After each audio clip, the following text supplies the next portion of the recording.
what is up? Welcome to your love reading for the last half of July. This is for Aries, Sun, Moon, Rising, and Venus.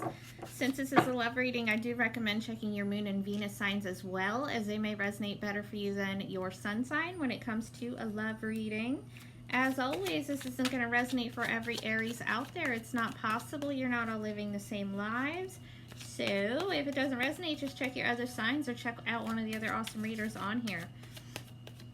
All right, guys, here we go. So for me as a reader, the overall energy is always the person that I'm reading for. So it would be the energy that you yourself are taking on during the last half of July in love. Everything else in the reading is interchangeable. It can be for you, the person you're dealing with, outside influences, that type of thing, right? All right, so to start off, your overall energy, meaning you have the Five of Cups, all right?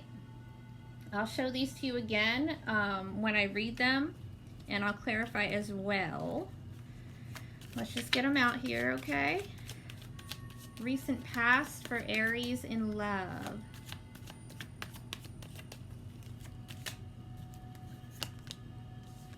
Seven of Swords.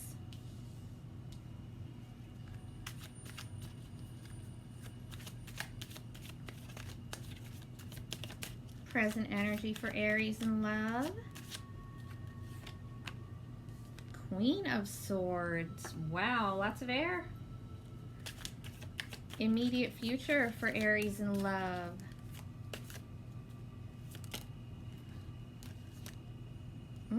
The Empress. Okay, Aries. All right. Potential obstacle for Aries in love. The Hierophant. Wow, wow, wow. Okay. All right, guys, here we go. So your overall energy, you have the Five of Cups, right? This is you. This is how you feel during the last half of July. This is focusing on past hurt. It's looking back at the past and, you know, being sad over it.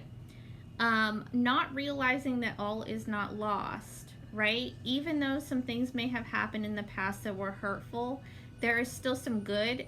You just have to turn around and stop looking at these cups that are back here that, you know, can't be changed. These are things that are already done. It's like crying over spilled milk, right? It's just looking back at the past and being sad over it and not realizing that there is still love and emotion left right now in the present. If you would just turn around and see it and not focus on what has already happened and can't be changed, you would see that all is not lost. Let's clarify this Five of Cups. Clarify the Five of Cups for Aries.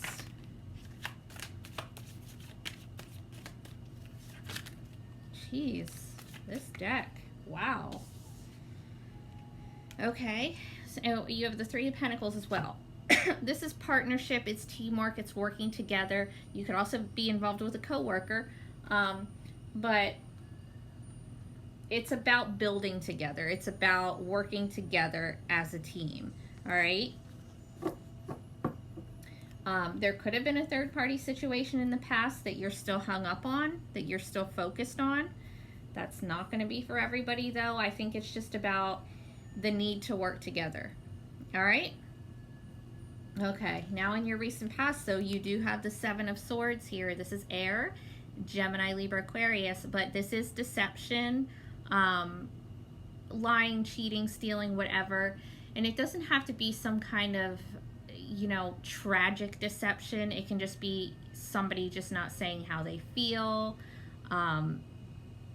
You know what I mean? It could be something like that. But there was some deception here in the past on somebody's end.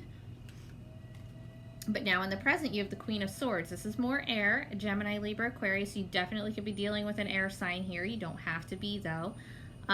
With the Queen of Swords, though, whether this is you taking on this energy or the other person, it's being really clear-headed about the situation. It's trying to look at the situation from a logical standpoint and not an emotional one. It's very head over heart, but it's very honest. It's very clear. It's very truthful.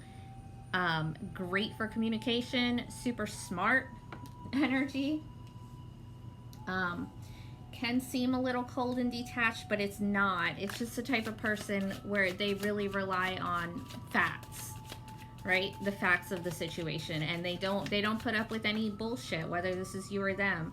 They're quick to cut people out of their lives if it's not serving them. Clarify the Queen of Swords for Aries. The Nine of Pentacles, Earth energy, Virgo, Taurus, Capricorn. This is independence. This is my single lady card. So with the Queen of Swords here and the Nine of Pentacles, it's like somebody's not afraid to be single here. It doesn't mean that somebody is or whatever. Somebody's not afraid to be single if the situation is not serving them, or if they feel like there's some, it's not clear, or there's some kind of lack of communication, lack of clarity. They're not afraid to be independent if they have to. And that's very Queen of Swords like as well. It's good for money too, if that's something that you guys are concerned about. It's like, it's a whole lot of freedom. Financially, it's like independently wealthy. Clarify the Nine of Pentacles. Oh, wow. Nine of Pentacles reversed to clarify the Nine of Pentacles. So one of you is willing to be single if they have to. The other one of you doesn't want to be single. And that doesn't mean that, you know, one of you does and one of you doesn't, but one of you is good with it and the other one of you is like a little codependent. They don't want that at all. I'm not sure who's who here. Only you know. But that's the way it is. One of you kind of wants some freedom, kind of wants some independence, and is willing to cut someone out if it doesn't feel right to them. And the other one is like really attached. Make sense? Okay. Now here in the future though, guys, it gets a lot better. You have the Empress. This is Libra Taurus energy, but it is a pregnancy card if that's something that is a factor in your world. It's not going to be for everybody, but it is fertility, it's growth, it's expansion. So it's good no matter what, whether it's an actual pregnancy or it's just growth in a relationship. This is a divine feminine card. She's the queen of all the queens, right? She has all the qualities of all of the queens in the deck. So whether it's you taking on this energy or someone that you're dealing with, it's very good energy to be in. It's abundance in all areas, happiness, like could not get any better, right? Okay. It's about planting seeds too, like, you know, starting new things and watching them grow. All right, clarify the Empress for Aries. Whoa. Way too many here, guys. Clarify the Empress for Aries.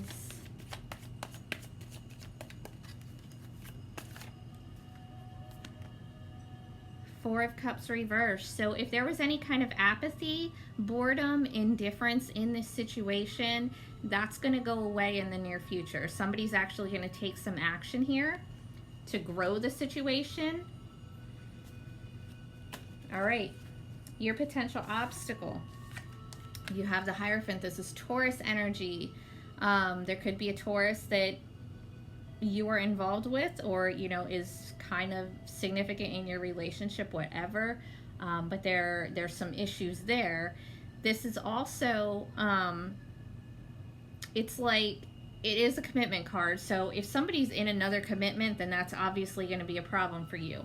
But it's more like, you guys might have some really significant belief systems that aren't in line.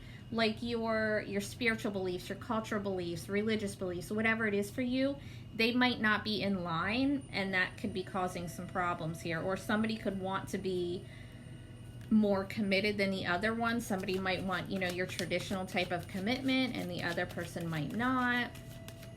Let's clarify the Hierophant. Clarify the Hierophant for Aries. Oh, the Chariot.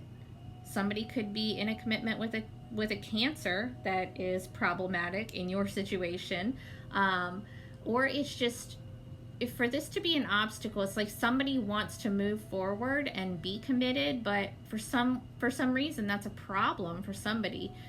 This could involve moving physically moving. It can involve traveling, vacations, or, you know, just moving forward in general. But that's an obstacle. It's like somebody can't move forward in this commitment for some reason here. Or somebody wants to and somebody doesn't because the belief systems just aren't in line. Like, one of you's cool being single, one of you's cool not being, or one of you's not cool being single. Now, it does look like things turn around here in the future. All right, so whatever's going on here, it looks like you get over it. All right, what are you hoping for, Aries? What is Aries hoping for?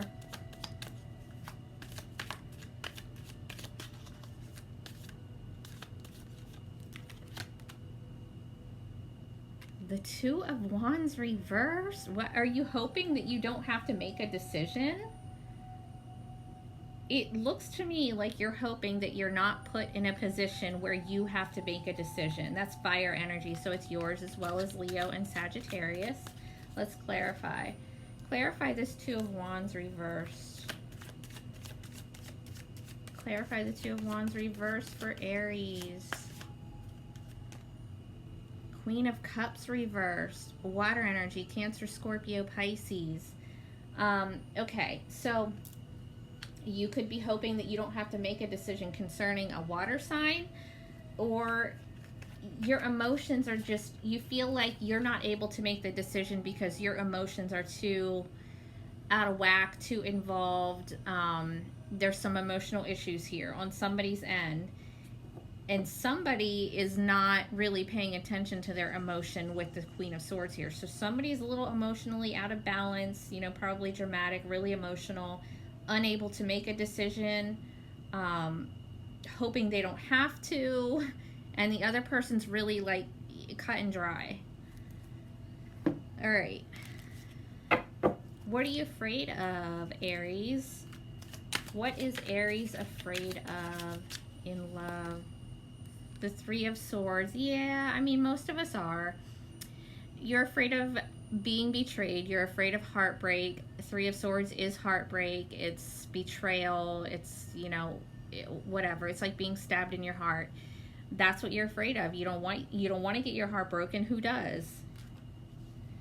Okay, why the Three of Swords though? Why is Aries afraid of this Three of Swords?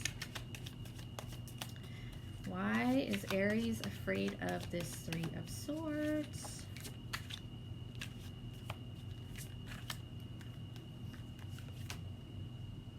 The High Priest reverse. This is the Hierophant again. This is Taurus energy again. So you're afraid of this because you could definitely be involved with a Taurus, but again, this is the same thing as having the Hierophant as your obstacle, having it reversed here. You're afraid there might be some hurt here, some heartbreak, because either a break in a commitment, a serious commitment, or you guys' belief systems are just not in line, and you're afraid that that's going to be, you know, what kind of like drives the knife in. Does that make sense? Okay. Advice for Aries in love. Advice for Aries in love.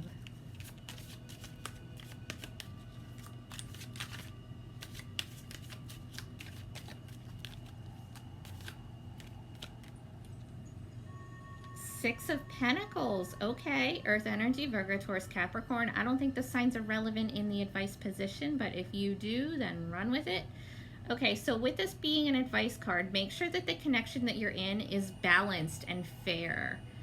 Make sure that you're both putting in equal effort. There's not, you know, one person doing the most and the other person just chilling. Make sure that you guys are both doing your equal part. Right? You want a fair, a balanced connection where you're both putting in the same amount of effort, the same amount of love, emotion, time, energy, right? I'm going to switch decks. Hold on. All right, one more advice for Aries. Before I do this, guys, you guys have a lot of majors here, but as far as like signs that you could be dealing with, I mean, you kind of have them all, but majors, you have Taurus here 3 times. And you have Cancer and Libra. Okay, those are the majors. All right, one more advice card for Aries.